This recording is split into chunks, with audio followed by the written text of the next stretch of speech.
Welcome back, my dear friends. Baruch Hashem, we have the summer quickly approaching.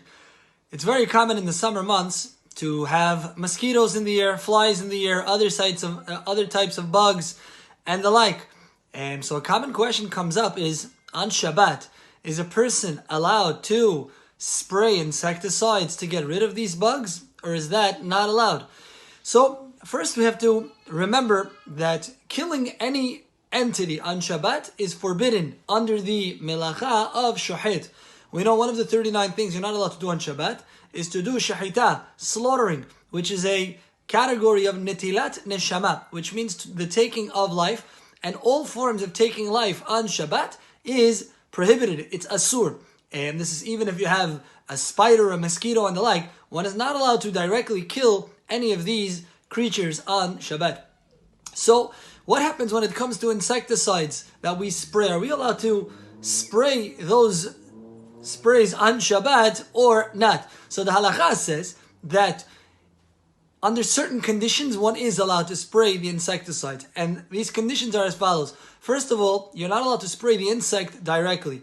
You're not allowed to take the spray as mentioned and spray directly on the insect, because that is a direct action of killing the insect, and that is prohibited on Shabbat. So the first rule is we have to spray it away from the insect or not directly at the insect. That's number one.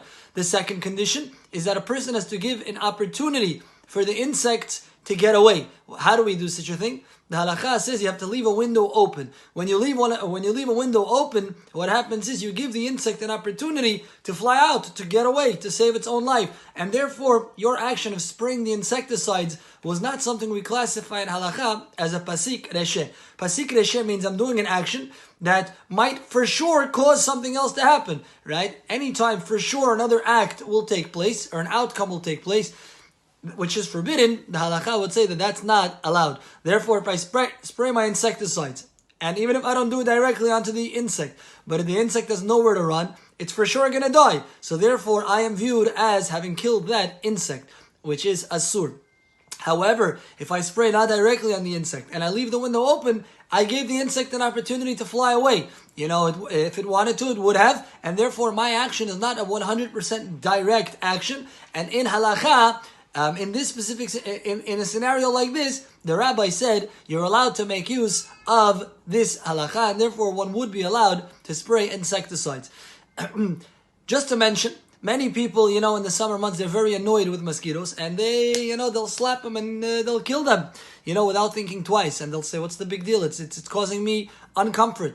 We have to remember the words of the Ben Ish Chai. The Ben Ish Chai says that one who kills a fly on Shabbat, it's equivalent to killing a camel or any other creature that's a big creature. It's the same thing. Why the taking of life is not allowed. However, in a case of life threat, for example, if you have a snake that looks very vicious, it might come and, looks poisonous, etc., there for sure you can kill it.